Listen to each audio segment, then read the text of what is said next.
In this video, I'll guide you on how to create a WeChat account. To begin, you'll need to install the WeChat app on your phone.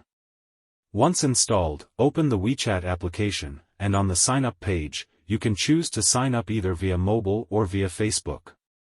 For this example, let's select Sign up via mobile. Enter your details, including your name, country/region, phone number, and password.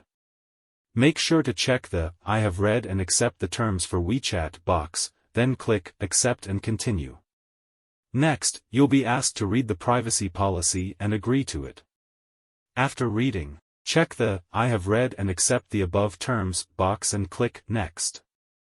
Complete the security verification by sliding the missing piece of the image to the correct position. Finally, you'll need a friend with an existing WeChat account to scan a QR code using WeChat. There are some conditions your friend must meet, including having a WeChat account for a certain duration and not being blocked within the past month. If you can't find someone to scan the QR code, you can contact WeChat support for assistance. That's it. You've successfully registered for a WeChat account. If you found this tutorial helpful, please consider liking and subscribing.